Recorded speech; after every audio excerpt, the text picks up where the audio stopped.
Welcome back to part 2 video in answering the test question. Given 3 ratios of a triangle, 4, 10, and 14, what is the measurement of the largest angle? So there's a few things that we need to understand in order to answer this question. Again, this is the part 2 video. There'll be part 3 and part 4. So you must understand that all 3 angles of a triangle add up to 180 degrees. So all ratios will add up to 180 degrees. So the ratio of 4, 10, and 14, those angles will all add up to 180 degrees. So let me just show you what I got here for you. Again, if I'm going too fast, please stop, pause, and rewind the video.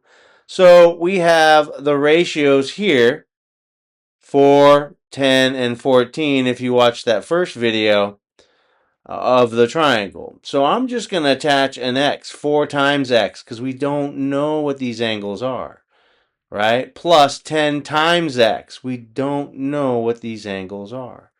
Plus 14 times x, right? You add up all these values, you'll get 180 degrees.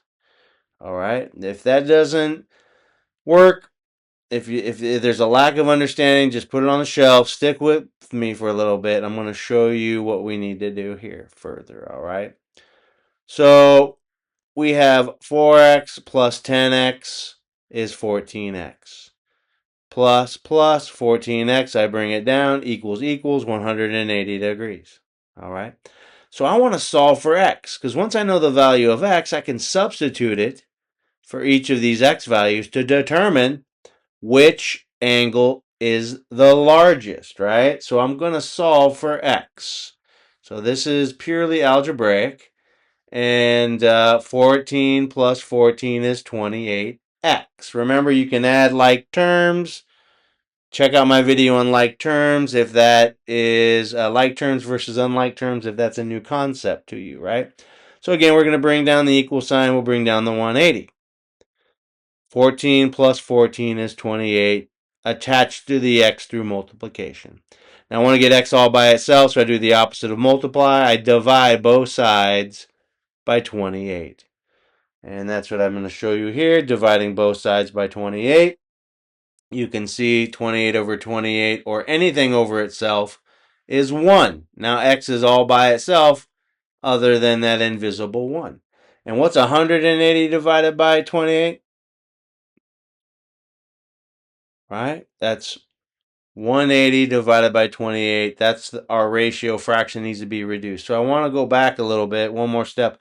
What I do to one side of the equal sign, I have to do to the other side. So if I divide 28 on this side of the equal sign, I have to divide 28 on the other side. I kind of skipped that step, and I do not like skipping steps. And so we can see here x is by itself. X equals 180 over 28. Now we're not done. We're not finished by any means. Stick around for part 3 and part 4 videos in answering this question. We must reduce this fraction to its smallest point.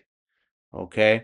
Math is easy. Take it step by step. Stick around for part 3 and part 4 videos where I'll show you how to answer this particular test question. Please like, follow, share, subscribe.